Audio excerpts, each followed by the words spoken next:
On WLIB 1190 AM in New York, streaming to you across the nation. We are live here in the House of Justice, 106 West 145th Street. Call somebody. Tell them the action is on the air. I'd like all of you in the House of Justice to get on your feet. All of you at home, put your hands together for the president and founder of the National Action Network, the Reverend Dr. Al Sharpton. No justice, no peace. No justice, no peace. No justice, no peace. No justice, no peace. What do we want? Justice. What do we want? Justice. What do we want? Justice. When do we want it? Now. When do we want it? Now. When do we want it? Now. When do we want it? Now. Hug the person next to you, tell them you love them.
National Action Network, Change Choir, give them a big hand.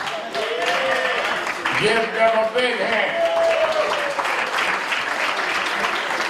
Certainly we're happy to be with you another Saturday morning for the Saturday Action Rally. For you that are here live in the House of Justice, 106 West 145th Street in the village of Harlem. And you that are listening live on 1190 WLIB AM in New York, and for you that are watching on live stream on Facebook and on www.nationalactionnetwork.net. And we will be going national in about 6 minutes on the Impact Television Network. We're glad to be with you another Saturday morning to give our report where the action is. Give a hand to our presider, Attorney Michael Howard. And we thank our musical direction under Brother Elijah Jones. Give a hand at our inspirational message in the first hour, Pastor Cedric Miller, Neptune, New Jersey. Glad to have him. I was listening to him on the radio this morning as he broke down. A lot of y'all don't know what y'all call yourselves stuff and don't even know what it means. Well, I'm a Christian and don't know what it means. Don't ever give yourself a title that you can't explain. I've met many activists that are not active in nothing. I'm an activist. Well, what do you do? Well, nothing. I'm a leader, but ain't nobody following. So his message was very, very timely in these times. Let me join Attorney Hardy and Minister Marshall in saying that we dedicate this program to those that were slayed senselessly and viciously in New Zealand. And this kind of hate and kind of protracted violence against people based on their religion or their race or their sexual orientation must stop. Tomorrow at 2 o'clock, I'm going to join Congresswoman Carolyn Maloney and others at the press conference rally they're having at the Asphalt on York and 91st. There's been attacks against Jews. There's been attacks against Muslims. There's been attacks against African Americans. Strongest statement we can make is when all of us that are not part of the group under attack the attacks on that group. A lot of us that only respond when we're under attack, only justify others attacking us and others remaining silent when we're under attack. One of the reasons I went to Vieques and was part of the protest against the Navy bombings there is because they stood with us. I remember I did 90 days in jail when people outside a month or so ago with Metropolitan Detention Center. And I was on the road. Derek Parkinson and them called me. Said, Reverend, you gonna go down when you go back? I spent 90 days in that jail. I wasn't that anxious to go back. I got back, saw Jemani and all them on TV. That's about as close as I wanted to get to MDC. I spent the inside. I was in there when it was cold and hot for 90 days. But I went because when we were going to jail 12 days in a row, protesting the police killing of Amadou Diallo, and every day numbers would grow. We ended up with 300 people a day getting arrested, taking a knee in front of one police plaza. David Dinkins went to jail, former mayor. And Congressman Rangel, who was then chair of House Ways and Means, went to jail. Rabbis went to jail. And Reverend Herbert Daughtry and Charles Barron and I come up with the concept and did this every day. Latino leaders went to jail with us. And I was coming to a Saturday morning rally, and I was listening to the news and heard that some of them had been arrested in Vieques. When I got to the rally, I said, if they went to jail with us, I'm going to go to Puerto Rico, stand with them. And that's why I did the protest. And I didn't know I was going to get 90 days and they would only get 40. I said, there's something about this coalition ain't equal. But we must extend beyond our silo if we're going to be able to do what it is that we're supposed to do in our community. Is that right? If we stay just within our own silo, then we do not become any better than those that are against us.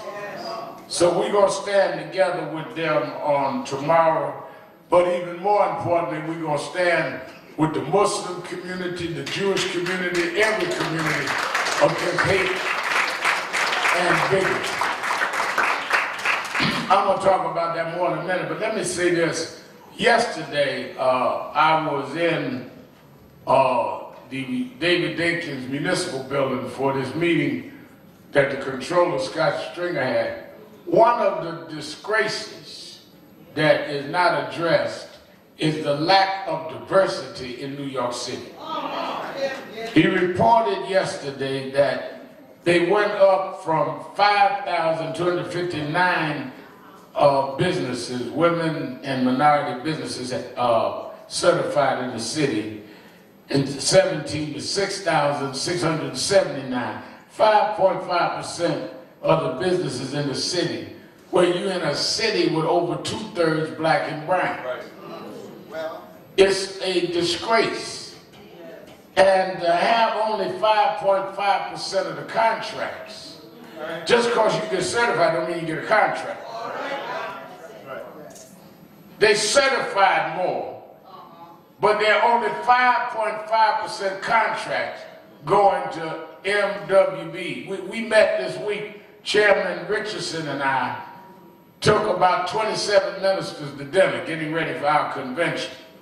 One of the things we're going to deal with is contracts and jobs. I was watching the other morning while I was working out early in the morning. You know, I work out early in the morning before the sun comes. And I like to go to the gym when ain't nobody in there but me, so I can talk to Jesus and folk don't think I lost my mind. And come across the screen, they celebrating the opening of the Hudson Yards. But how many of us had contracts? Yeah, let's welcome to our family from Impact Television, watching us all over the world. How are we going to celebrate the opening of all of this huge edifice on the Hudson? And we're the majority of the people in the city and don't have a piece of it. They just celebrating, going to the boutique stores and all of that. Where was the peace for us? 3 Saturdays ago, Reverend Jesse Jackson, my mentor, spoke here. In Breadbasket I was raised in, dealing with we must have a piece of all that is going down. Banking our banks, use our lawyers. That's what Breadbasket was. Dr. King didn't just have a poor people's march. See, some folk love romanticizing poor black folk. Oh yeah, y'all poor, need help. Oh, ain't it a shame? No, but give us the other side, Breadbasket, business.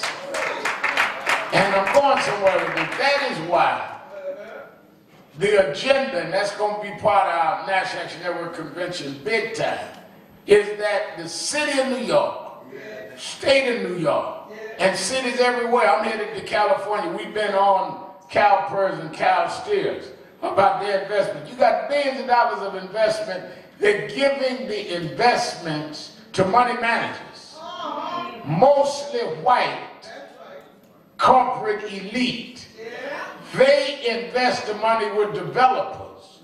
Those developers take our money and remove us with gentrification from our community. So grandma's being removed from her house and she's paying for it and don't even know it. And nobody want to talk about that because it's flashier to go with other stuff that'll get you little shots on whatever your local station is, rather than to deal with substantive stuff. That's why I told Parks that I'm building a staff that not want to make noise, but want to make change.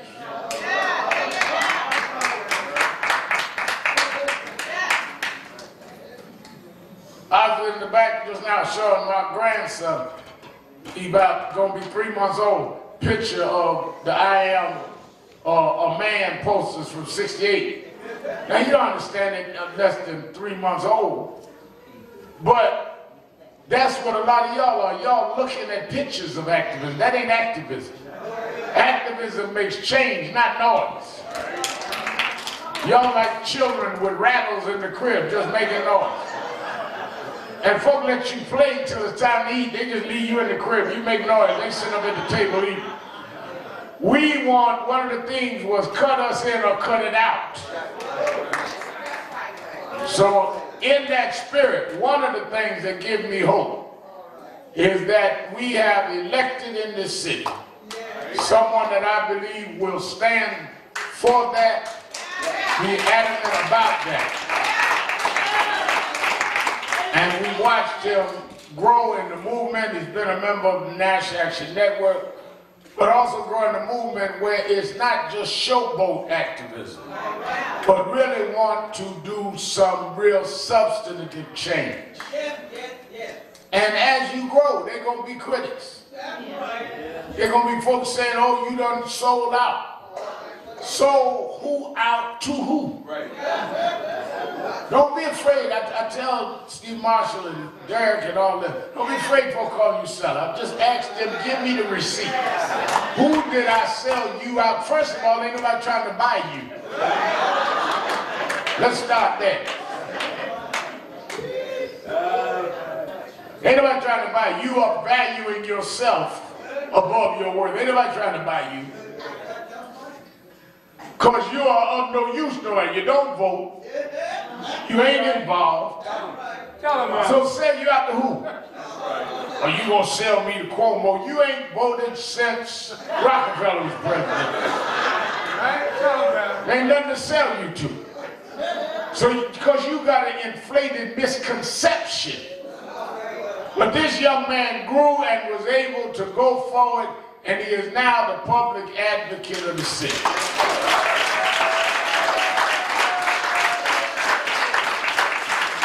And he called right after he won and wanted to come and thank the community and address Nan, where he, as I said, has been a member. He went to get some rest. With the following week I was gone, I want to thank my pastor, Reverend Adolphus Lacey, spoke for me last week. Did he do a great job?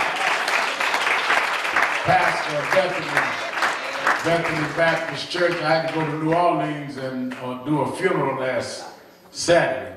So he waited to come while I was here. And I wanted to wait until we were live on television to bring him for a few words. Let us bring our friend, our brother, our NAN member, the public advocate of the city of New York, brother Jelani Williams.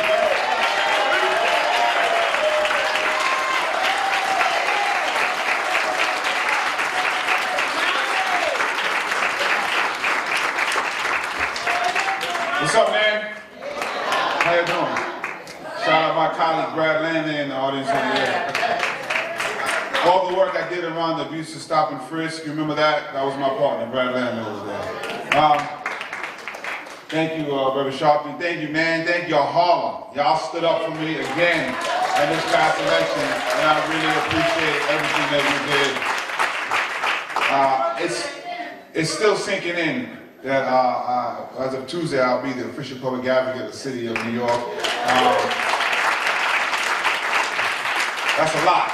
Because they told me I couldn't go high in politics because I was too principled, I was too much of an activist. They told me I had to choose between the two, and I said I don't. The best elected officials are activists, so I'm not going to choose. And I said if I'm too principled, that's all right as well, because all I have to worry about are the people, my family, and the Most High. So if I lose, I'll be okay. So you stood up for me when we ran for lieutenant governor. We shook it up. They might have thought it was a fluke. We did it again, and y'all came back right one more time. So I appreciate that so much. And obviously, this is a sad day. We saw a mass shooting in New Zealand that was discussed. Even more disappointing, the shooter described inspiration from right here in the United States, from Donald Trump, and the things that are going on here. So America is now exporting white supremacy and is teaching people how to weaponize hatred. That's what's happening in this country right now. And I always hear people say, you know, that's not America. And I always have to correct them that in fact is America. That's who America has always been, and she's showing her true colors. But also a part of America are the people in this room, and then the people who have always pushed back. And so I'm proud to be a part of that America, to make sure that we let the country live up to the truest ideals that it has put forth. I ran public advocate because we're in this orange madness now in this country. But I always remind people that the things that we care about were a problem before the orange man took office. From housing to policing, to the jobs that were discussed happened before Trump was president. And it happened in places that were run by Democrats. Governors, mayors, council members, they were Democrats in office, and they need to be held accountable as well. And so I am a Democrat, but we have to hold people accountable. So I wanted to run for public advocate because there are hard discussions that need to continue to happen no matter who's in charge.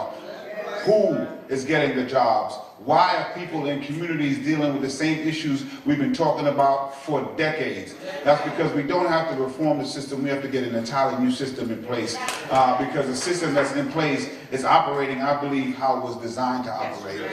So we have to take that out and put it someplace else. But we have to have people who are going to have the discussion pragmatically and honestly. When they created the Public Advocate's Office, they said they wanted to be a position that would rise above politics, make decisions that's best for the people of the city of New York, not what's best for the elected official. And I'm going to do my best to continue to operate that way. And I told folks when I ran for lieutenant governor, I was proud to have lost the race than to have won it any other way. And so I'm not going to make decisions on what's best for me next. I'm going to make decisions on what's best for the people of the city of New York.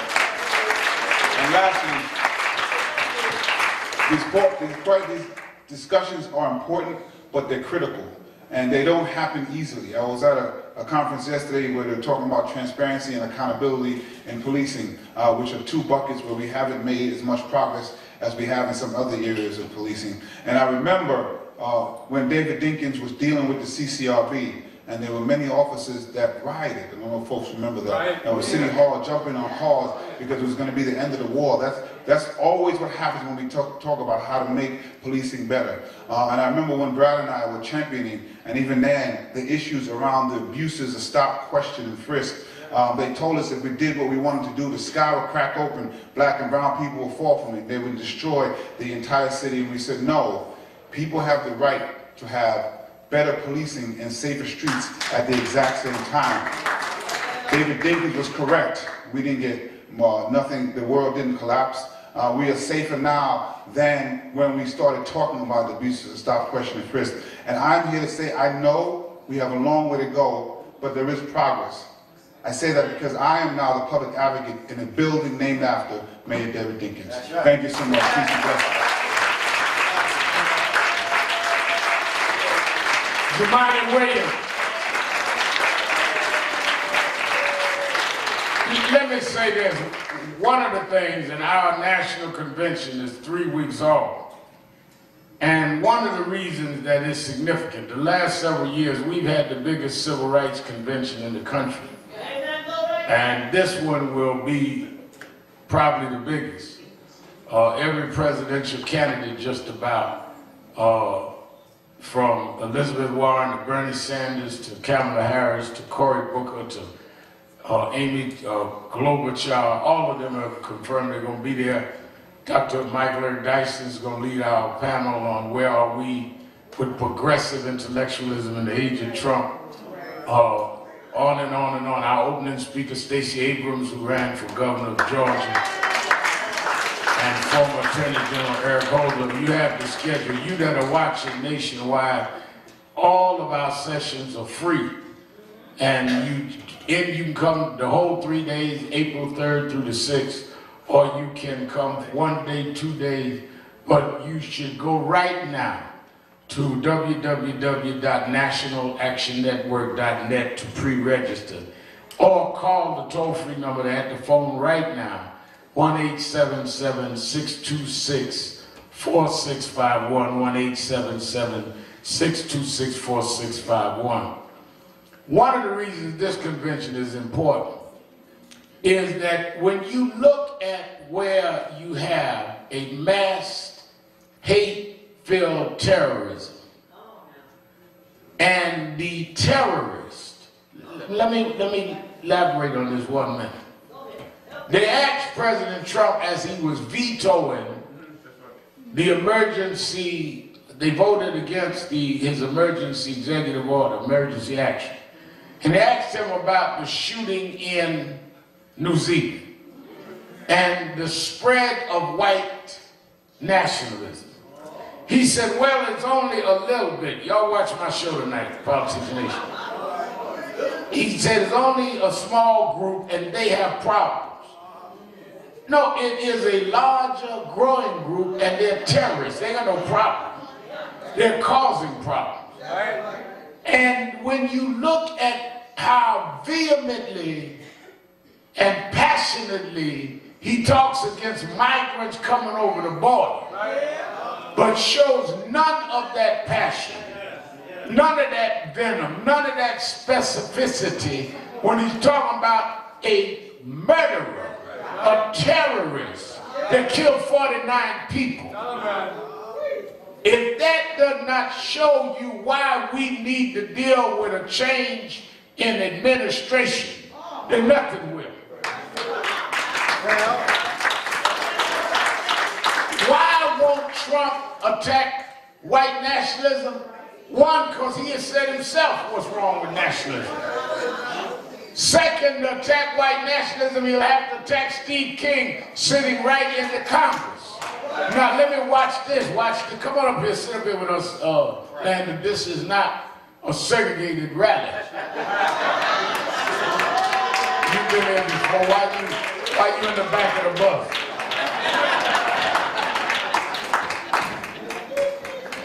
One of the things that we must deal with is the fact is that Trump will not ever denounce what he feels is the base that helped put him there. That's why he said it was good people on both sides in Charlottesville. If you have a president that will not stand up against white supremacy and bigotry, then you have no alternative choice but to organize not for the Democrats or the Republicans, but your own self-interest. Now, you're not going to wish Trump out. You ain't going to pray Trump out. Prayer changes things if when you get up off your knees, you go to work. Ain't that right? Bishop Herbert Daughtry is here to tell you he's been preaching for decades. Prayer without works is a dead thing. I travel out, do 3 or 4 cities a week. We got 107 chapters. I'm going to Sacramento on Monday for Stephon Clark's a year later since the police killed him. We check in the hotel. Chris Ford travels with me sometime. James Field travels sometime. We get in the hotel. And I tell them order my salad. They can't get on their knees and pray. They got to all call room service. If I catch them praying for my salad one time, they will be working somewhere else. You need to pray. And then you need to get up and go to work. And that is why when we named the organization, we started in 1991. When we started it, Brother Hardy and those of us that started, wasn't but a few. I done met more folks, Stephen Marshall, that told me they was here in the beginning. There wasn't that many in the beginning. So I know everybody that was there, because there wasn't that many. Now they ain't gonna tell that to somebody else. Don't tell me that. When I left slavery and came up to 175, I know who was in the room, because we could have fit them in one schoolroom. But look at us now.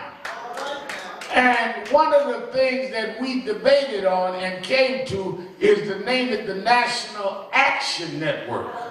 Because I did not want the National Procrastination Network, where a lot of groups will sit around and can tell you the measurements of the pyramid in Egypt, but couldn't tell you how to deal with the buildings in Harlem. I wanted action. I didn't care how much Afrocentric you were. I didn't care how progressive you were. I didn't care how revolutionary it was. I didn't care how saved, sanctified, filled with the Holy Ghost and running in your feet you were. If you were not doing action, you were worthless to the cause.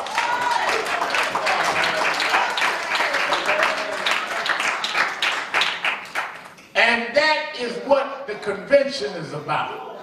But all of the president's candidates, all the speakers, we ended by saying these are the things we're going to do in the next year. And we said we committed this last year. We did these things. We flunked here. We got to correct this. Measure the movement we do every Saturday. That's why our convention is different. Because we hold ourselves accountable. We don't achieve everything we set out. But we report on it, which means we strive to make sure we get it done. I remember a couple of years ago, Bishop, everybody had different, there was 1,000 groups out here. And one of the guy, I was somewhere, I think in Tulsa, dealing with the case of Crutcher, Terrence Crutcher.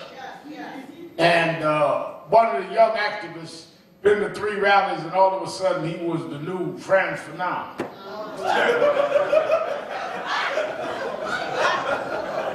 And he said, Reverend Harold, I studied you, but you're now part of the established civil rights leadership.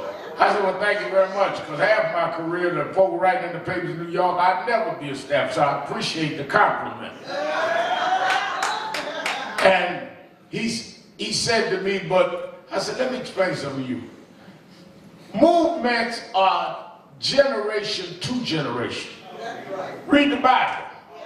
There is a continuity from David to Solomon. The first thing we read about Jesus in Matthew 1 is they go back 42 generations, connected him to David. If you are not connected to what was before you, you are disconnected from the flow of history. You can have a smartphone, but if it's not connected, you ain't gonna be able to call or text nobody. Worst thing in the world is to have a dumb Negro with a smartphone.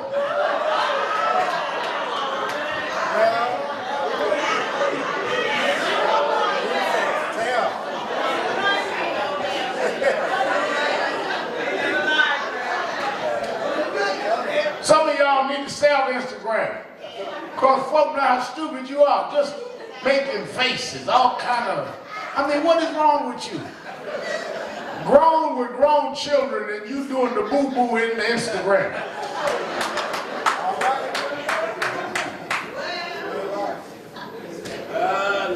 We need continuity. I told y'all, Jumaane Williams, as I said, I watched him grow. He got up and did what? Went to Dave Dinkins. There's continuity. For him to be public advocate in line with Dave Dinkins, who was the first and only black man. Know your lane and those that have perfected the lane you in. Problem with some of y'all is y'all don't know what lane you in and don't want to follow the lane. You want to act like the whole world was waiting on you. I ain't with nobody. Well, you ought not brag about it.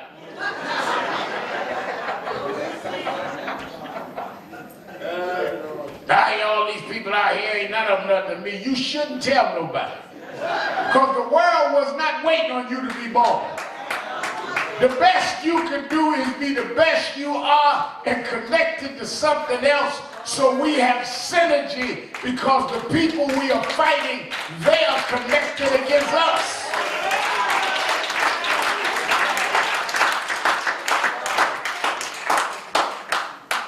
I was sitting with the preachers on that. Every preacher got their own church and got their own, everybody's the big guy in their church. But at some point, we got to all come together. Because if we operate as a block, we represent votes, we represent money.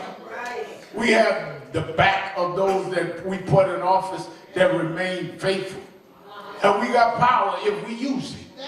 If we go as individuals, we got nothing.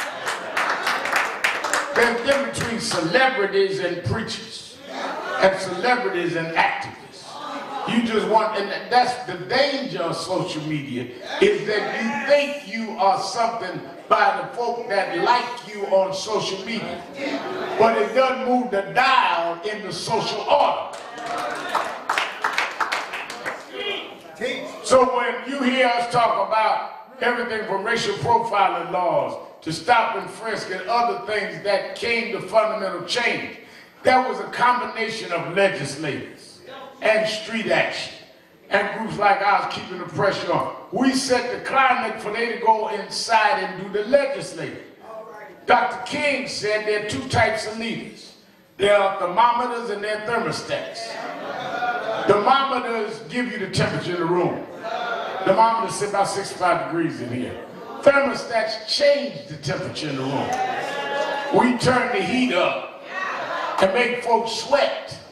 So Jemani and Brad can say, now that y'all sweating, this is what we need to pass. We had Dr. King in the South, Malcolm in the North, Adam Clay Powell, Congress, Fannie Lou Hamer in Mississippi, Thurgood Marshall in the courts, all at the same time. We ain't never had one way. Everybody act like it was Dr. King. No, it was multiple levels. And there's multiple levels now. And when you want to find somebody insecure is when they act like they the only ones out there. It's me or nothing. It ain't never going to be just you or nothing.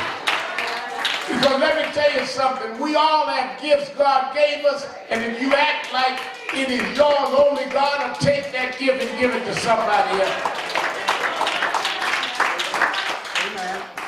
One of the things that I like and admire about how God operates is how I was looking at Bishop Daughtry when I was starting. First official position I had in civil rights was when they made me youth director of Operation Breadbasket. I joined when I was 12, they made me youth director when I was 13.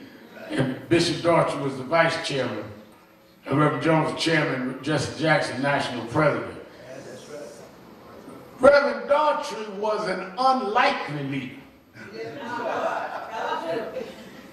Reverend Jackson was an unlikely leader. You gotta remember now, Dr. King came from a black elitist family.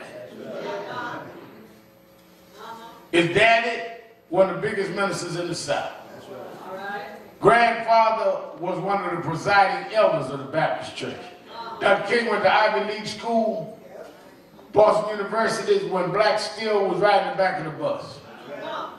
Jesse was not of that ilk.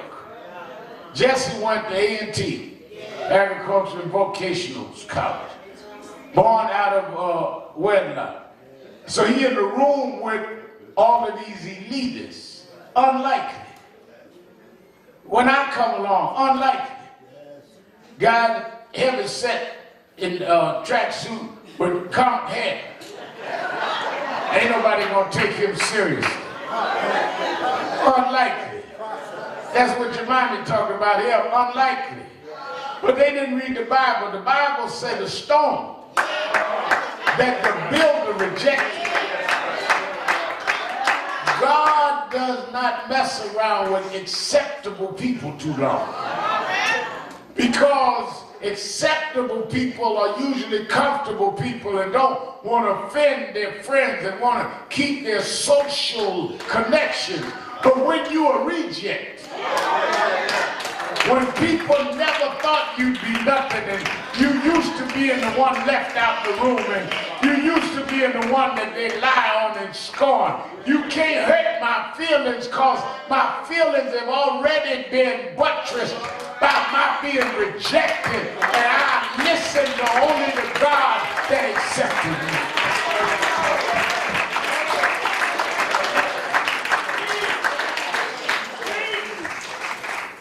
That's why you look this week, many years, Reverend Charles Williams heads our Michigan chapter. I was talking on my daily radio show the other day. Many years, we were attacked for standing up for affirmative action. Went to Ann Arbor, Michigan, fighting for affirmative action. Saying that we are not going to have affirmative action and have black kids taking the seat of white kids that are qualified. Well, this week,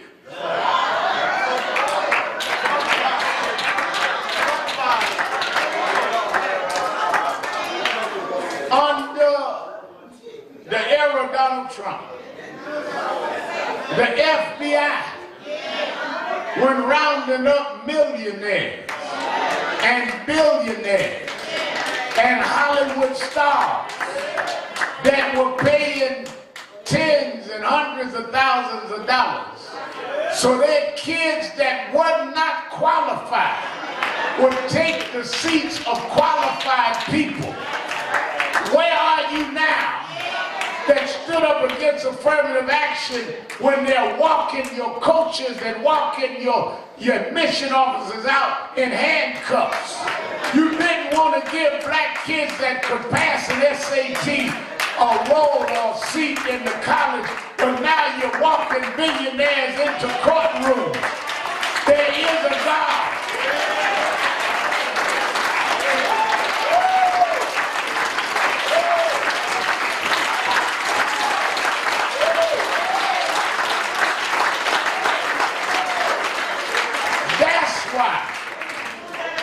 We need affirmative action. Because not only were we racially excluded, now another layer is corruption on top of that. We passed the test and can't get admitted. They flunked the test and pay somebody to jack the test up, photoshopping them like they on athletic teams that they never played on. But everything done in the dark gonna come to the light. My mama told me that don't worry, God may not be there when you want him, but he's always on time. If you just keep on fighting, if you just keep on moving, if you just keep on marching, weeping may endure for a night, but if you hold on, joy coming in the morning.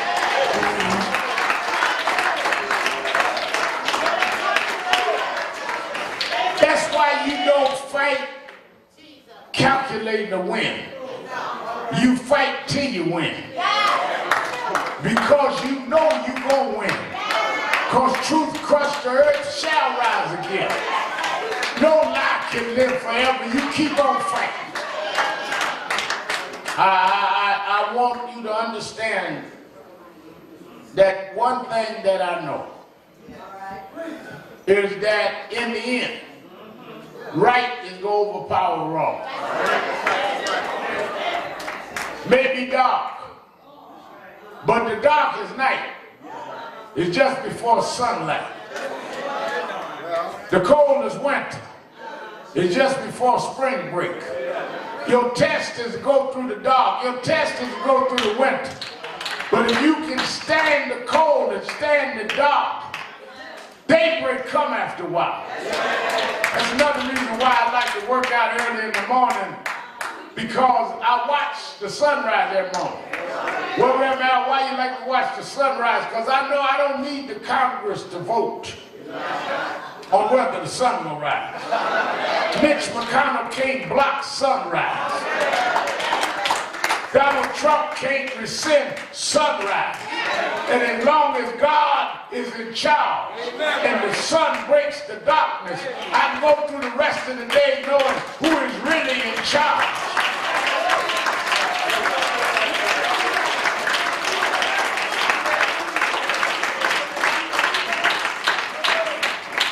And there are laws that God set. You can run out that door, run upstairs, jump through a window. You can break the glass coming through the window. But you can't break the law of gravity. It's going to pull your behind down to the ground and break your neck. Because the law of gravity won't be violated. One of the laws of God is that no lie will live forever. And that a man sows, that he shall also reap. Just keep doing your work. I watched when Jumanji running for lieutenant governor. folk had all this to say, said the people more polished. They could run down all these policies. But he was in the streets. He was in the meetings. He was at the marches. They up there pontificating.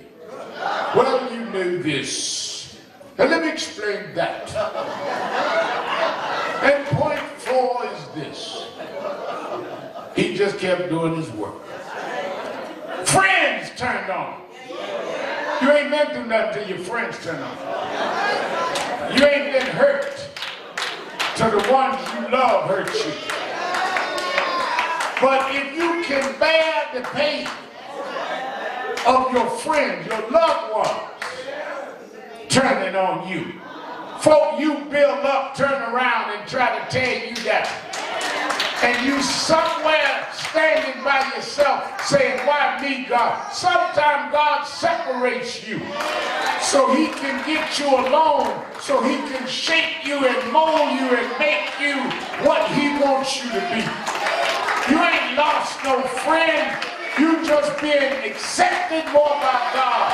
Some part of this journey, you're going to have to walk by yourself.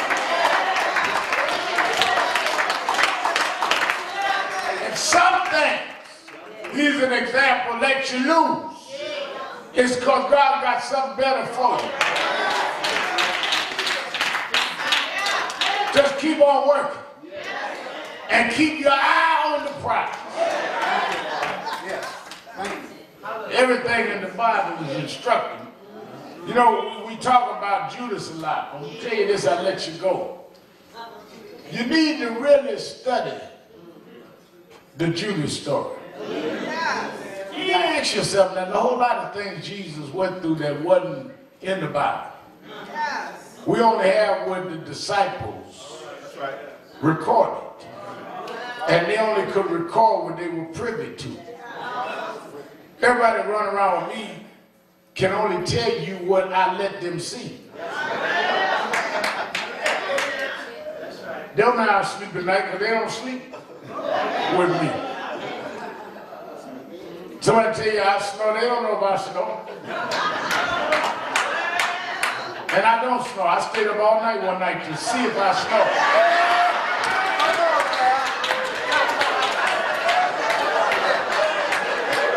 I didn't snore one time. I stayed up all night.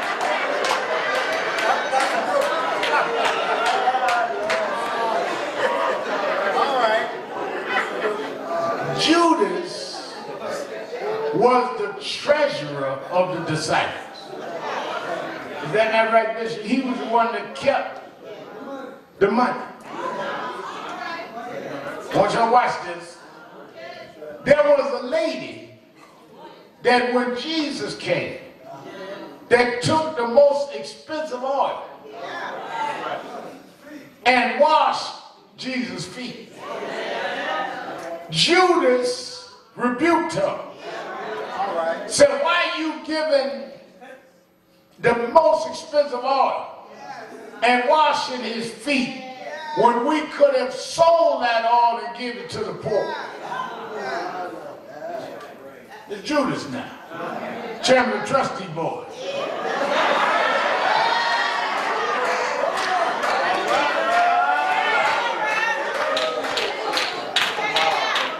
He went on outside Sunday, Judas, money man of the disciples.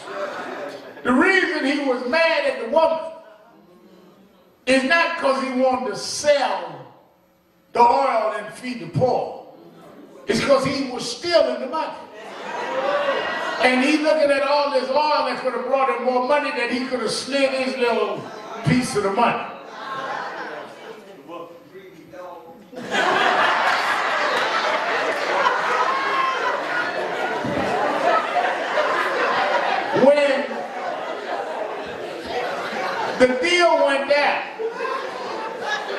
When the deal went down about selling and betraying Jesus, Gwen Carr. This is one part everybody missed. Judas went to them and offered Jesus. They didn't come to Judas. Judas went to them. Some folks that betray you, they were not enticed. It's their own ambition, their own wickedness, their own perversion that will make them go sell you out. Because they think if they can bring you down, it'll lift them up. They did not come get Judas. Judas went to them. Volunteered. And he cut the deal. And told them, I'll deliver you to Christ.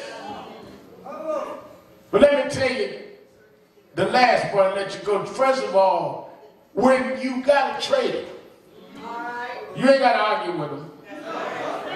Jesus knew he was going to be betrayed.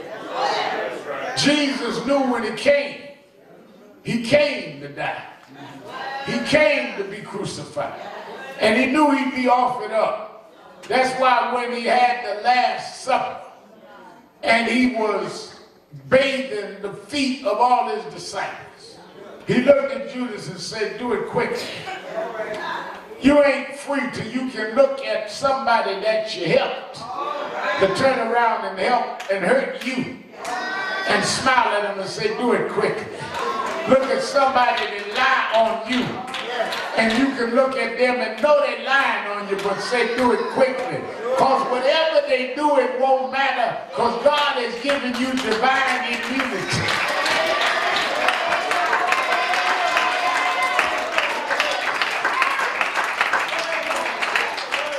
But the last lesson on this is he sold him for 30 pieces. But y'all always run before you get to the end of the story. Is he ended up throwing away all that he sold. Because the good news, the bad news is you may be betrayed. But the good news is the traitor will never enjoy what he sells you for.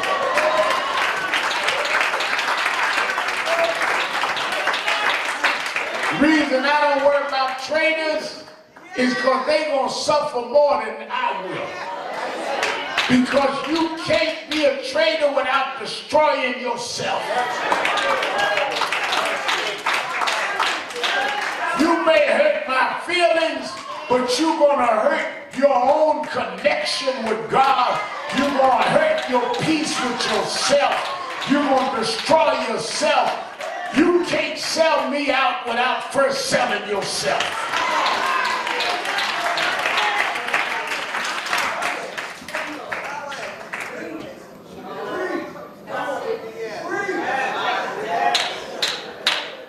Don't worry about Judas. Worry about your work. Reason why Jesus never cursed Judas out. Judas turned him over. They put him on trial. Sentenced him to death. Made him walk up Mount Calvary with the cross on his back. Had to carry his own execution machine. Hung him between two thieves. Why did he cuss out Judas? Because he knew behind every crucifixion there is a resurrection. And if you believe in the resurrection, let them take their best shot. You gonna come back anyhow.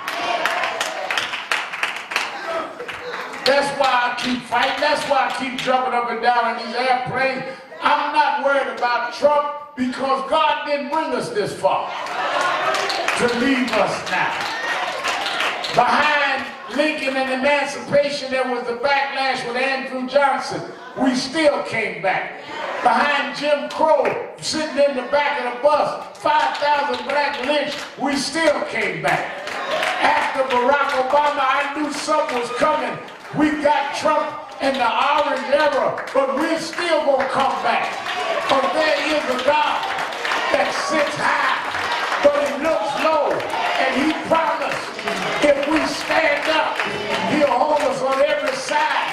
He promised if my people call by my name would humble themselves and pray and turn from their wicked ways, then right then, they'll hear from heaven. I'll heal the land. I'll heal the land. I'll heal the land.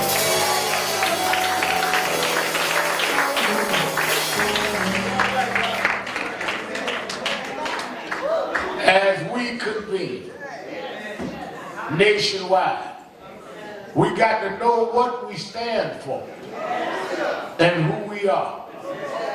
And know that if we're right and stand on our righteousness, that in the end, faith will not disappoint.